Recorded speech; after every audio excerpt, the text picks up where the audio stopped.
Texas is trash. I get that Baylor is a 1-loss, 10-win team that Oklahoma needed a miracle of a second half offensively and defensively to beat. I get that Matt Rhule is probably going to win every National Coach of the Year award there is because he's a nice guy, and his team should not be anywhere near this good in 2019. I get that Charlie Brewer is that dude. James and Blake Lynch are elite hunters in a target-rich environment, and Brayvion Roy is an actual man-eater. But with the 24-10 loss in Waco to the Bears in their mustard unis, Texas fell to 6-5. For perspective, Arizona State is 6-5. Kentucky is 6-5. Tennessee is 6-5. Florida State is 6-5. Miami is 6-5. Washington is 6-5. California is 6-5, and Illinois, you guessed it, is 6-5. Is it time to fire Tom Herman yet? You be the judge. As the clock ran out on number 6 Oregon, which endured the only top 10 upset this weekend, my mind ran to April. My Oklahoma City Thunder had clawed back into an elimination game against the Blazers. Dame Lillard checked his watch. It read Dame time, which is something a little more savage than game time. It's more like Tupac's opening line to Hit 'Em Up, where a man sliced twice like he's been hit with the V in the dystopian British comic book after taking the whole bank of Creedy's bullets in the subway. Yeah. You can't kill a man twice who has already killed you once, especially if you even hope to defend yourself and you're already dead. Dame knew that when he hit the 37-footer from the sticker. Then Logo Lillard hit me with the walk-off wave after soul-snatching the Thunder like his middle name was Shang Tsung. Last night, Oregon checked the scoreboard and it read Sun Devils 31, Donald Ducks 28. Those are the mystical powers of a Sun Devil on display, and you have to consider that. Forget that LSU running back Clyde Edwards-Helaire carried the ball just 6 times for 188 yards in a 56-20 win against an SEC West team. Forget that LSU put up over 600 yards of offense on an FBS program for the second straight week.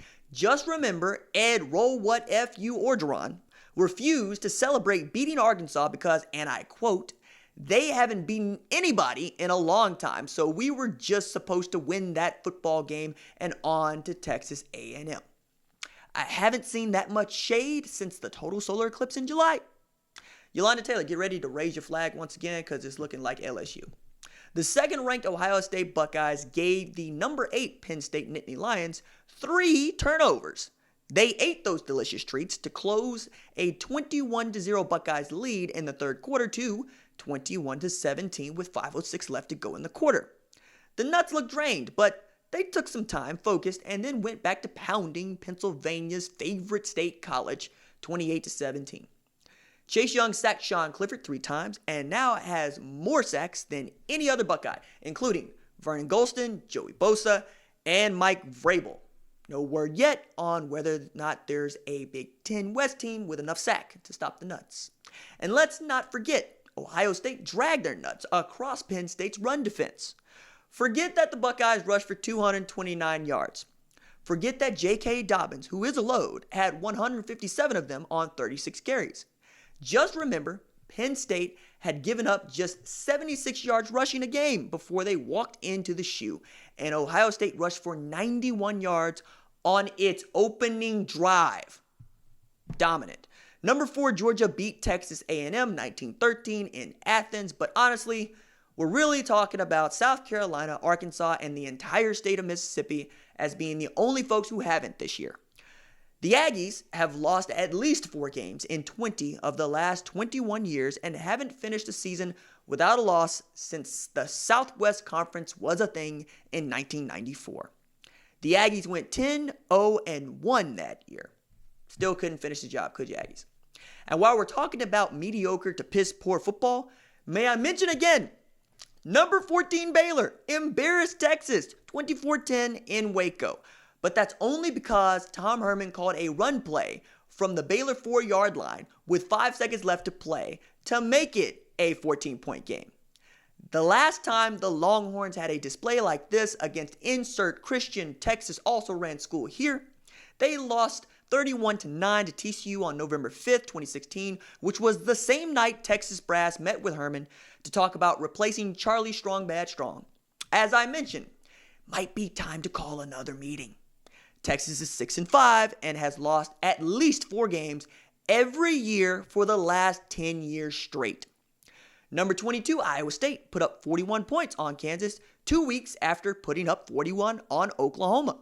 Unlike their trip to Norman, it's nice to see the Cyclones finish the job. Number 17, Iowa beat Illinois 19-10 in a game where Hawkeyes quarterback Nate Stanley passed for 308 yards. Wide receiver Emir Smith-Marset caught 4 passes for 121 yards in a game that had less scoring all day than OU-TCU had in the first friggin' half. I'd rather watch grass grow than bad Big Ten football. Speaking of bad Big Ten football, number 10, Minnesota is still the only school rowing the boat in a singly landlocked state. But the Golden Gophers mollywopped noted Luddite Pat Fitzgerald and the most pretentious J school this side of Missouri 38-22, so I'll allow it. Florida International and Butch Davis put the screws to Manny Diaz and the Hurricanes because Butch is actually the head coach at Miami with a 30-24 win at Miami Marlins Park. Forget the stats, just let me tell you what FIU linebacker Sage Lewis had to say to The Athletic about the win. We wasn't even calling them the University of Miami during the week. We were calling them the University of Coral Gables. We're the true Miami school. We have more students internationally. We did it for the university and really for the world. Top flight of the world, Craig. Not just the city, the world.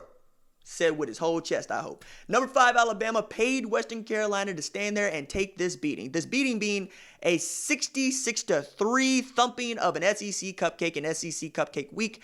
Number 15, Auburn also showed Samford it's still beating heart in a 52-0 why did you play this game. Number 16, Notre Dame dropped 40 on Boston College. Number 25, Appalachian State beat Texas State, but so did A&M, so that ain't saying a lot. Number 13, Michigan reminded Indiana it's a basketball school. Wisconsin tailback Jonathan Taylor rushed for 222 yards on 28 carries against Purdue for his 3rd consecutive 200-yard rushing performance. His 5,856 yards rushing in the 3-year span is the most by any player ever. Utah has given up 10 points while scoring 84 against their last 2 opponents to move to 10-1. Now, those last 2 opponents were UCLA and Arizona, which have a combined record of 8-14, but I'm just trying to make sure that the College Football Playoff Selection Committee gets the notes that it really needs. And in Oklahoma's 28-24 win against TCU, OU's defense picked up an OU passing offense that better resembled a hammered pair of fully loaded soiled Pampers pull-ups than a Lincoln Riley attack. Scoreboard says 3-0 in November. Oklahoma's won 20 straight in the month of November. Matter of fact, dear College Football Playoff Selection Committee, Alex Grinch's defense has given up a total of 17 points over the last 6 quarters. Over the last game and a half, the Sooners have held Baylor and TCU 273 total yards, 4.5 yards per play. OU's defense is not the problem that you think it is. Signed, me. Here's the positive about Jalen Hurts. He became just the 3rd player in the history of the sport to reach 3,000 yards passing and 1,000 yards rushing by the 11th game of the season behind Johnny Manziel in 2012 and Lamar Jackson in 2016. Manziel and Jackson each won Heisman trophies. Hurts also hit just 11 of 21 passes for 145 yards, which is the fewest number of passing yards by an OU quarterback with at least 20 attempts since the 2014 Russell Athletic Bowl against Clemson.